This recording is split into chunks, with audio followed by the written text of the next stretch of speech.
धर्म प्रेमी बंधु, बहुत ही पावन दिन है कि आज के दिन हमारे हाथों में, हमारे कर कमलों में वह पावन दिन है जिस दिन जिनेंद्र भगवान की वाणी को लिपिबद्ध करके हमें सौंपा गया था। धन्य है वह मुनिराज, धन्य है वह मुनिराजों की तपस्या कि जिन्होंने अपने अमूल्य समय को, जिस समय वह काल चलता था जिस समय साधु संत अपनी आत्म अनुभूति में लीन रहते थे, और अपनी आत्मा अनुभूति की लीनता को छोड़ करके और जिनेंद्र भगवान की वाणी को, प्रत्येक जन जन की आत्मा के कल्याण की वाणी को हमें गूंथ करके, इन शब्दों में संजो करके हमें सौंपा कि जिससे जन जन का कल्याण हो सके। ऐसी भावना से उस जिनवाणी का लेखन किया। ऐसे उन पुष्पदंत और भूतबली महाराज के चरणों में बारंबार नमस्कार करते हैं कि जिन्होंने हमारे ऊपर ये अनंत उपकार किया हुआ है। तो यह वाणी हमें सौंप करके और हमारे लिए आत्म कल्याण कैसे हो, वह मार्ग कैसे हम प्रशस्त करें, वह मार्ग हमें दिखाया। तो बंधुओं का जिन्होंने यह मार्ग दिखाया, उस दिन, आज वह दिन था पंचमी का दिन, जिस दिन सठखंड आगम ग्रंथ को हमें सौंपा और जिसकी टीका जिनसेन स्वामी ने धवला और जय धवला के रूप में करके हमारे हाथों में और सरल करके उसको बनाया। और जिनवाणी में कोई दूसरी चीज नहीं हुआ करती है, प्रत्येक आत्मा के उत्थान की बात हुआ करती है कि संसार की प्रत्येक आत्मा का उत्थान कैसे हो, इस बात को जिनवाणी के द्वारा बतलाया जाता है। तो आज हम उन सरस्वती की पूजन करके अपने आप को धन्य मानते हैं, क्योंकि साक्षात जिनेंद्र भगवान तो हमारे सामने नहीं है, लेकिन उनका वह उपदेश, उनका वह संदेश हमारे पास में है। तो महत्वपूर्ण व्यक्ति नहीं हुआ करता है, महत्वपूर्ण हुआ करता है उसका संदेश। तो जिनेंद्र भगवान ने क्या संदेश दिया हुआ है, वह संदेश हमारे सामने आज लिपिबद्ध में है। और उनके उस संदेश को पढ़ करके हम आज अपना आत्म कल्याण करने में समर्थ हैं, निज आत्म तत्व की अनुभूति को पाने में आज हम समर्थ हैं। अगर जिनेंद्र भगवान की वाणी ये ना होती तो शायद हम इस समीचीन मार्ग पर नहीं चल पाते। वैसे भी ये हुंडा सर्पणी काल है, और इस काल में का विभिन्न प्रकार की संप्रदाय सामने हैं। इसमें कोई नई बात नहीं है, इसलिए नहीं है क्योंकि ये स्वाभाविक बात है कि जिस समय भद्रबाहु स्वामी ने भी 16 स्वप्न देखे थे और चंद्रगुप्त मौर्य ने भी देखे थे, और भरत चक्रवर्ती ने देखे थे और चंद्रगुप्त मौर्य ने देखे थे, और माता ने 16 स्वप्न देखे। 16 स्वप्न केवल मात्र 3 व्यक्तियों ने देखे, चौथे ने नहीं देखे। तो पहले का माता के स्वप्नों का फल तो सब कुछ अच्छा अच्छा ही है, लेकिन उन चंद्रगुप्त मौर्य और भरत चक्रवर्ती के 16 स्वप्नों का फल कुछ अच्छा भी है, कुछ खराब भी है। और ऐसा भी कह सकते हैं कि जैसी होनी है उसको कौन टाल सकता है, होनहार को कोई नहीं टाल सकता है। तो वैसे भी उनके स्वप्न में आया था कि कल्प वृक्ष की शाखा टूटते हुए दिखी, तो उन्हें बतलाया कि जिन धर्म में का कि अल्प रह जाएगा, पंचम काल में जिन धर्म बहुत अल्प रह जाएगा। और आज अपन देख रहे हैं कि अन्य छोटे छोटे संप्रदाय वह बहुत ऊंचे उठ रहे और जिन धर्म बहुत सीमित होता जा रहा है। और एक और स्वप्न देखा था कि सीमित रह जाएगा। ये बात तो यहाँ तक फिर भी ठीक बन गई कि चलो कोई बात नहीं, सीमित रह गया तब भी कोई बात नहीं। एक और स्वप्न था, वह ये था कि चंद्रमा में बहुत सारे छिद्र देखे थे। क्या देखे थे? चंद्रमा में बहुत सारे छिद्र देखे थे। उसका मतलब ये था कि जैन धर्म सीमित तो रह जाएगा, कोई बात नहीं, लेकिन इसमें भी बहुत सारे भेद और प्रभेद हो जाएंगे। तो आज हम जैन धर्म में भी जो बहुत छोटा रह गया है, अन्य संप्रदाय की अपेक्षा बहुत न्यून है।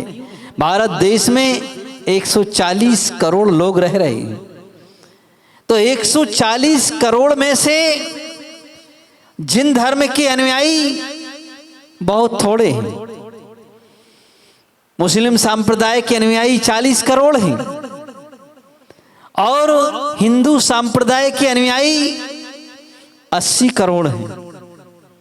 अब इन करोड़ की संख्या चूंकि जैन धर्म में नहीं बची हुई है, इसमें करोड़ में भी 1/2 लग गया, मतलब आधा करोड़ रह गए। तो जब आधा करोड़ रह गए तो इनकी कोई गिनती नहीं रही। तो इतने कम जैन बचे हुए हैं आज। उसमें भी जैसा स्वप्न देखा था भरत चक्रवर्ती ने कि चंद्रमा में छिद्र, तो उस आधे करोड़ में भी आज 4 भागों में बट गए। कितने भागों में? 4 भागों। एक कहते हैं हम 13 पंथी हैं, एक कहते हम 20 पंथी हैं, एक कहते हम कांजी पंथी हैं, एक कहते हम तारण पंथी हैं। उनको 4 भागों में विभाजन कर दिया। ये 4 ही नहीं है, सबसे पहले एक संप्रदाय और बढ़ गया जो भद्रबाहु स्वामी के समय बटा हुआ था, श्वेतांबर और दिगंबर हो गए। तो आधे उधर आधे इधर, तो आधे इधर में भी 4 भेद और आधे उनमें भी 4 भेद। तो इस तरह हमारा विघटन क्रम क्रम से चल रहा है। फिर भी खुशी की बात यह है कि इतने विघटन के बावजूद भी हमारा जैनों का अस्तित्व बाकायदा बना हुआ है और हर जगह हमारा स्थान बना हुआ है। ये महत्वपूर्ण बात है।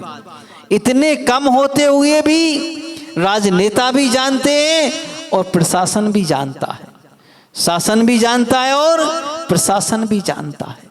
तो दोनों हमारे को जानते हैं, ये बड़ी महत्वपूर्ण बात हुआ करती है। तो इस तरह इन महत्वपूर्ण बातों को हमें बहुत ही ध्यान में रखना है। और जानते सब हैं, लेकिन एक बात और बतलाऊं कि जैन समुदाय का इस समय प्रशासन में तो स्थान है, लेकिन शासन में कोई स्थान नहीं बचा हुआ है। मतलब राजनीति में कोई स्थान नहीं बचा हुआ है। स्थान बहुत डाउन हो चुका है, इसका कोई ज्यादा महत्व नहीं रह गया है। लेकिन अभी अगर थोड़ा बहुत अस्तित्व है तो वह प्रशासन में जरूर है। तो मैं कहता हूं कि इस स्थान पर अपना अस्तित्व बनाए रखना बहुत अनिवार्य है। जिन बच्चों में योग्यता हो, ज्ञानावर्ण कर्म का क्षय उपशम अच्छा हो, क्योंकि आज हम श्रुत पंचमी के अवसर पर श्रुत की पूजा करते हैं। तो इसलिए पूजन करते हैं कि हमारी बुद्धि क्षमता बहुत विस्तृत हो, लेकिन विस्तृत ना हो। देखिए, बुद्धि क्षमता अनेक प्रकार से विस्तृत होती है। एक ऐसी भी क्षमता विस्तृत होती है कि हम इस ज्ञान से केवल ज्ञान को पा लेते हैं, भगवान बन जाते हैं, तीनों लोग हमारे ज्ञान में दिसने लग जाते हैं। एक ये भी बुद्धि क्षमता होती है। दूसरी बुद्धि क्षमता वो भी होती है कि हम लादेन बन जाते हैं, बिल्लादेन बन जाते हैं। तो वो ना बने, बुद्धि क्षमता का प्रयोग वो ना हो। एक बुद्धि क्षमता का प्रयोग हमारे विकास के लिए होता है, दूसरी बुद्धि क्षमता का प्रयोग विनाश के लिए होता है कि कहीं मिसाइल बना देते हैं, कहीं परमाणु बम बना देते हैं। ये भी किसकी देन है? बुद्धि की देन है। मूर्ख आदमी नहीं बना सकता है। कौन बना सकता है? बुद्धिमान व्यक्ति बना सकता है। तो उस बुद्धि का प्रयोग उसके लिए ना हो, बुद्धि का प्रयोग इसके लिए हो कि संपूर्ण विश्व के विकास के लिए हो, संपूर्ण विश्व की शांति के लिए, इसके लिए हमारा प्रयोग हो। तो जिन वाणी हमारे लिए यही बात बतलाती है कि हमारा जिन ज्ञान का उपयोग विकास के लिए हो, विनाश के लिए ना हो, तो हम हमेशा विकास की ओर बढ़ें, विनाश की ओर ना बढ़ें। तो उस विकास के अंतर्गत हम चाहते हैं कि जितने भी जैन बालक हैं उनको अच्छी से अच्छी शिक्षा प्रदान की जाए। और इस समय शिक्षा के क्षेत्र में एक जैन संस्था जो कि दिगंबर और श्वेतांबर दोनों मिलकर के कार्य कर रही, इस समय भेद और प्रभेद की आवश्यकता नहीं है। ये समय ये कहता है कि भेद और प्रभेद को एक तरफ करके एक ही बात को रखें कि हम सब जैन हैं, बस इसके अलावा हम कुछ भी नहीं। और लेकिन ये समय इस तरह से विभाजन को लिए हुए है। मैं तो अपने समुदाय से भी यही आग्रह करता हूं, साधु संतों से भी यही आग्रह करता हूं कि सबसे पहले हम साधु संत भी खंडों में ना बटें, केवल मात्र एक झंडे के नीचे रहें, और वह भी केवल भगवान महावीर स्वामी के झंडे के नीचे रहें। अपने आप का परिचय, दूसरा परिचय ही ना हो हमारा परिचय मात्र एक हो कि हम भगवान महावीर स्वामी के अनुयायी हैं। ना हम तेरापंथी हैं, ना हम 20 पंथी हैं, ना हम तारणपंथी हैं, ना हम कांजी पंथी हैं, ना हम श्वेतांबर हैं, ना हम दिगंबर हैं। हम एकमात्र भगवान महावीर स्वामी के अनुयायी। सबसे पहले तो हमारा ये संदेश होना चाहिए, और इस संदेश को देने के लिए हमें थोड़ा सा अपने मन को परिवर्तित करना होगा। और अभी ये संस्था काम कर रही है, ये बहुत अच्छी संस्था है कि जिसमें ना दिगंबर का भेद है ना श्वेतांबर का, मात्र एक क्या उसके नीचे लिखा हुआ है, जैन संस्थान, और वह भी एक जीतो संस्थान है। तो उस जीतो संस्थान के द्वारा जैन बच्चों को बहुत अच्छा सहयोग प्राप्त होता है, और कई लोग उस संस्थान से पढ़ करके IAS की परीक्षा पास करते हैं। और हर साल हम देखते हैं कि वह संस्था कम से कम 8 से 10 बच्चों को पूरे देश से निकाल देती है। का पहले ज़्यादा निकालती थी, अब थोड़ा सा रेशो कम हो गया है, क्योंकि दूसरे लोग भी कंपटीशन में बराबर में उतर रहे हैं। तो इतने 8 से 10 बच्चे जो हमारी जैन समाज की एक धरोहर होते, ऐसे ही उसी क्रम में आज आपने इसका सम्मान किया। एक छोटी सी बेटी गरिमा, जिसकी माँ हमारी बहुत भक्त है, और हमेशा हमारी नहीं, सब साधु संतों की भक्त हैं, और सब साधु संतों की सेवा में बड़े मन योग से लगी रहती है। तो देखिए कि एक शिक्षा मिलती है इनसे कि जब एक बालिका इतनी मेहनत कर सकती है, सबका आशीर्वाद तो रहता ही है, लेकिन आशीर्वाद के साथ में उसकी अपनी मेहनत ही सर्वोपरि होती है। तो क्या उस संस्था से उसने IAS की परीक्षा पास की, और IAS में IPS पुलिस की नौकरी उसे प्राप्त हुई। अब कौन सी पोस्ट मिलेगी जो तो उसका अपना भाग्य है। तो इसके लिए का जैसे उसने कुछ किया, तो मैं कहता हूं कि हमारा स्थान राजनीति में नहीं है, शासन में नहीं रहा है, तो हम अपने बच्चों को आगे करके प्रशासन में अपना स्थान जरूर बना सकते हैं। और आज अगर प्रशासन में अपना स्थान होता है तो प्रशासन के लोग अगर उच्च पद पर हैं तो वो शासन के लोगों से कोई कम नहीं होते, क्योंकि शासन को प्रशासन ही चला रहा है।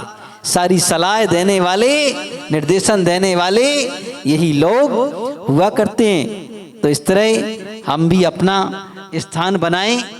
और हमारे उसी लक्ष्मी नगर से साथ में शुभम भी आया है, छोटा सा बच्चा है, अभी ज़्यादा बड़ा तो नहीं है, लेकिन काफ़ी समय से वह भी एक शासन की नौकरी में है, तो बड़ा ही भक्त है। और हर समय तो कल आया, उसने कहा महाराज सब लोग शास्त्र भेंट देंगे, हम क्या आपको दें ऐसा जो आपके लिए उपयोगी हो। हमने कहा तुम्हारी जो इच्छा हो वो देख लो। बोले हम पिछी भेंट करना चाहते हैं। हमने कोई बात नहीं बेटा, तुम पिछी भेंट करना चाहते हो तो पिछी भेंट कर दो, जो तुम्हारी मर्जी। तो इस तरह कहा वह भी अपनी माँ के साथ और अपने चाचा के साथ संपूर्ण टीम को लेकर के आया। तो इस तरह का हम जिनवाणी की आराधना करते हुए, और हम चाहते हैं कि ज्ञान का फल संसार के सब प्राणियों को प्राप्त हो। ज्ञान का फल बतलाते हुए आचार्य कुंद कुंद महाराज रखते हैं कि जेण तच्चम विभज्यति जेण चित्तम निरुज्यति जेण अत्ता सिद्धंति तम नाणम जिण शासने। का जिनेंद्र भगवान के शासन में ज्ञान का क्या मूल्य हुआ करता है, का जिससे हमें बोध की प्राप्ति हो। जिण विभज्य है, यानी बोध की प्राप्ति हो, और उसके साथ में जब बोध प्राप्त हो जाए तो बोध से दो बातें होती हैं, एक तो चित्त स्थिर भी होता है, दूसरा चलायमान भी होता है। आपने देखा हो जो डिप्रेशन में आ जाते हैं वो कोई मूर्ख लोग डिप्रेशन में नहीं आते, ध्यान रखना। कौन आते हैं? जो अत्यधिक बुद्धिमान होते हैं वो ही ज्यादा डिप्रेशन में आते हैं। वो बुद्धिहीन है उसको कोई फर्क नहीं पड़ता है, कोई कुछ कह जाए तो और न कह जाए तो, वो तो अपने काम में लगा रहता है। वो तो कहता है हमें अपना उतना ही काम करना है, हमें क्या लेना देना, है ना। हाँ, तो का जो ज्यादा ज्ञानवान होता है वही डिप्रेशन में आता है। तो इसलिए ज्ञान का दूसरे फल की विशेषता बताते हुए लिखा कि हमें बोधि की प्राप्ति तो हो, लेकिन उस बोधि से का चित्त का भी निरोध हो। क्या हो? चित्त भी शांत हो जाए, रुक जाए, ऐसा भी का। अब चित्त रुक करके उस रुके हुए चित्त का प्रवाह किस ओर बहे, क्योंकि अगर ज्ञान है तो प्रवाह कहीं ना कहीं बहेगा, ये तो भी निश्चित है। तो जब उसका प्रवाह बहे तो कहा उसके प्रवाह बहाने के लिए कहा प्रवाह उसका बाहर की ओर ना भागे, किस ओर भागे? अंतरंग की ओर चले। भले ही बाहर में कुछ भी होता रहे लेकिन उसका प्रवाह हमेशा अंतरंग की ओर बहे। एक छोटी सी कहानी पड़ी हुई थी एक बार, जापान की घटना थी जहां पर बार बार भूकंप आता रहता है, लेकिन इतने भूकंपों के बाद भी वह अपने आप को बहुत ऊंचा खड़ा कर लेते। तो एक व्यक्ति ने एक फकीर का निमंत्रण किया, अपने घर भोजन के लिए बुलाया, क्योंकि अलग अलग संप्रदायों में अलग अलग प्रक्रिया अपने अपने संतों की चला करती है। जैन संप्रदाय में भी भिक्षु ही कहलाते हैं साधु, लेकिन इनकी आहार की चर्या सबसे अलग होती है और अन्य संप्रदाय की क्रिया अलग होती है। तो उन्होंने भोजन के लिए निमंत्रण दिया भिक्षु के लिए। भिक्षु का भी आगमन हुआ। चौथी मंजिल पर वह व्यक्ति रहते थे, वहां पर भिक्षु भी पहुंच गए, स्थान दिया, बैठ भी गए। लेकिन जैसे ही बैठे और इतने में एक बाहर से सूचना आती है कि बस चंद ही क्षणों में भूकंप आने वाला है। भूकंप की बात को सुनकर के सारे लोग अस्त व्यस्त हो गए, भागने लगे। कोई जो नीचे था वह रोड पर गया, जो रोड पर था वह आगे बढ़ा, जो ऊपर था वह नीचे आया। क्यों? हर कोई अपने प्राणों की रक्षा के लिए भागने को तैयार हो। सब लोग भागने को तैयार। किसी को लगा कि बिल्डिंग गिर जाएगी तो मर जाएंगे, बाहर चलो। जो बाहर खड़ा है और आगे बढ़ रहा है, मैदान में चलो, खुले में। सभी सुरक्षित स्थान की ओर भागने लग गए। लेकिन कुछ ही क्षणों में फिर दूसरी सूचना मिलती है कि भूकंप टल गया। तो फिर लोग भागने लगे। अभी कहां भाग रहे थे? बाहर की। अब वापिस अपने अपने प्रवास की ओर भागने लगे। भागते भागते वह परिवार भी वापिस आया, उस भिक्षु के चरणों में गिरा, बोले क्षमा करना, क्या करें, मुसीबत ही ऐसी थी इसलिए भागना पड़ा। लेकिन उनको उसी स्थान पर बैठा देख करके पूछा, आप नहीं भागे? आपको डर नहीं लगा? तो भिक्षु ने जो उत्तर दिया वह महत्वपूर्ण है। भिक्षु ने कहा, तुम भी भागे, हम भी भागे, दौड़ दोनों की चली, एक की नहीं चली। लेकिन अंतर इतना है कि तुम बाहर की ओर भागे और हम अंतर की ओर भागे, बस अंतर इतना है। मुझे मालूम है कि अगर आयु कर्म समाप्त हो गया होगा तो ना बाहर बचेंगे ना अंदर बचेंगे, कहीं नहीं बचेंगे। मृत्यु हमारी भी निश्चित है। जब निश्चित है तो फिर हम अंदर की ओर भागे और हम अपनी आत्मा में स्थिर हो गए, क्योंकि उस आत्मा को ना कोई मार सकता है, ना कोई जला सकता है, ना कोई दबा सकता है। तो जब जिसको कोई कुछ नहीं कर सकता है तो क्यों ना उसकी खोज कर ली जाए। तो आज जिनवाणी भी हमें वही मार्गदर्शन देती है कि हम भी उसकी खोज करें। किसकी खोज करें? उस आत्म तत्व की खोज करें। और आत्म तत्व की खोज के लिए हमें बाहर नहीं, अंतरंग की ग्रंथि को खोलना है। अंदर की ग्रंथि खुल जाएगी तो हम निश्चित उस आत्म तत्व की खोज कर लेंगे। और अगर वह अंतरंग की ग्रंथि नहीं खुल पाई तो हम उस आत्म तत्व की खोज करने में हम समर्थ नहीं हो पाएंगे। एक बार एक छोटे से गांव से एक बाबूजी शहर की ओर जा रहे थे। पहले समय में शहर का लोग नाम सुनकर के शहर की बड़ी बड़ी कल्पनाएं करते थे कि शहर कैसा होता होगा, शहर के लोग कैसे होते होंगे, क्या करते होंगे वो लोग। लोग कहते हैं शहर में बड़े रिचमैन लोग रहते हैं, धनवान रहते हैं, कैसा होता होगा उनका चेहरा, क्या होता होगा, सब प्रकार की कल्पनाएं करते थे। तो ऐसे ही जब वह जाने लगे तो गांव की कुछ महिलाएं आ गईं। बोले बाबूजी आप शहर जा रहे हैं? बोले हाँ। हमने सुना है शहर में सब कुछ मिलता है? बोले हाँ सब कुछ मिलता है। तो हमारे बच्चे को एक खिलौना ले आना। उन्होंने कहा ठीक है ले आएंगे, क्योंकि पहले के जमाने में लोग किसी को ना नहीं बोलते थे, अपना काम बाद में दूसरे का काम पहले कर देते थे। उन्होंने कहा ले आएंगे। एक की सुन के दूसरी महिला भी आ गई। बोले बाबूजी हमारे को भी ले आना, आना। बोले आपको भी बच्चे को ले आएंगे, कोई बात नहीं। तीसरी महिला भी आ गई, बहुत सारी महिलाएं आ गई। सबने कहा हमारे को भी ले आना, हमारे को भी ले आना। जब बाबूजी अपना सूटकेस उठा करके रोड पर आ गए तो गुणगामा जैसी समझदार महिलाएं एक आई और अपना पल्लू में गांठ खोलते हुए एक आना निकाला, बाबूजी को दिया। बाबूजी हमारे बच्चे को भी एक खिलौना ले आना।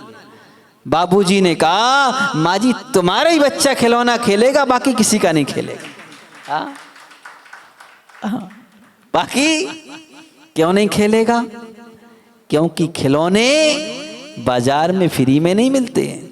इसमें मिलते हैं पैसे में मिलते हैं। तुमने एक आना दिया है, इसमें जो आएगा सो ले आएंगे। मतलब क्या कि जब हम अंतरंग की गांठ खोलते हैं इसकी और उसमें से कुछ निकालते हैं। माँ जी ने अपनी गांठ खोली, एक आना निकाला। ऐसे हम भी अपने अंतरंग की गांठ खोलेंगे और उसमें से कुछ बाहर निकालेंगे, तो ही ये जिनवाणी का फल हमारे अंदर प्रवेश कर जाएगा, हम उसके फल को पालेंगे। और अगर अंतरंग की गांठ को हम ना खोल पाए, क्या है वह अंतरंग की गांठ? कुछ नहीं, बहुत छोटी सी है, अनादि काल से लगी हुई है, हर समय प्रकट हो जाती है ना, जहां देखो वहीं आगे आके खड़ी हो जाती है। तो वह छोटी सी गांठ ज्यादा बड़ी नहीं है, मात्र 4 कसायों की और 1 मिथ्यात्व की, इन 5 की गांठ हमारे अंतरंग में बसी हुई है। बस उसको हम अंदर से खोलेंगे तो निश्चित ही इस जिनवाणी के फल को प्राप्त कर जाएंगे। तो इस तरह हम जिनवाणी के फल को प्राप्त करें। और चतुर्मास का सुअवसर चल रहा है और हमारे छोटे बाजार वाले नरेश भाई को बहुत जल्दी है, वो कहते महाराज जल्दी घोषणा कर दो। हमने क्यों? क्योंकि वो एक कहावत चलती है ना, कि सबसे बड़ा कौन होता है ना? सबसे ज्यादा आदमी डरता है अपनी जोरू से। किससे? घरवाली से। और जोरू का भाई उससे भी बढ़ के होता है ना? तो बहुत जल्दी पड़ी हुई है ना। हमने कहा थोड़ा धैर्य तो रखो भाई। देखो जब 2 साल से दिल्ली में घूम रहे हैं तो सबकी भावनाएं होती हैं, और प्राय देखा जाता है कि इस समय चतुर्मास के समय में जैन समाज की ये बहुत अच्छी विशेषता है कि जहां भी जाओ वहां हर कोई निवेदन करता है कि महाराज कहाँ जा रहे हैं, अब चतुर्मास का समय, हमारे यहाँ चतुर्मास का। और जो लोग पहले से परिचित हो जाते हैं तो वो सब जगह से और लोगों को लेकर के आते हैं कि हम चतुर्मास उन महाराज का कराना है। और वैसे आजकल कुछ जगह ऐसा भी देखा जाता है कि जब चतुर्मास का समय आता है तो व्यक्ति सोचते हैं कौन से महाराज को लाएं जिनसे कुछ ज़्यादा मोटी इनकम हो, है ना। लेकिन हमारे नरेश भाई ने शायद ही नहीं सोचा कि महाराज से मोटी इनकम हो, है ना। और देखिए एक बात और बता दूं मैं कि हमारे यहाँ आपको ज्ञान भरपूर मिलेगा और शांति भरपूर मिलेगी, लेकिन इनकम कमजोर मिलेगी। भाई जब इनकम मोटी नहीं मिलेगी, है ना। हाँ, उसके लिए तो तुम्हें अपनी अंटी ढीली करना होगी। बोलो भाई। हाँ, तो इसलिए क्योंकि और फिर लोग चतुर्मास के समय में जगह तगह से आते भी हैं और जहां से निकलो वहां भी निवेदन करते हैं। जैसे अभी हम अलीगढ़ पंचकर्णक करा करके आए तो वहीं से शुरुआत हो गई है।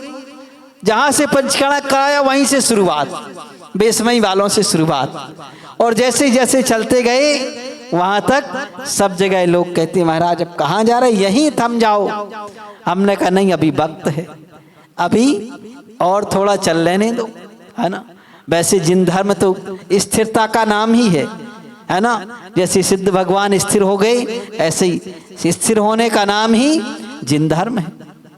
तो अभी और भी हमारे अनिल जी छोटे बाजार से हैं, वहाँ के प्रधान जी रमेश जी भी, उनकी भी भावना है कि हम भी श्रीफल चढ़ाने आएँ, और शायद वो कल आने वाले हैं, ऐसी सूचना आई हुई है।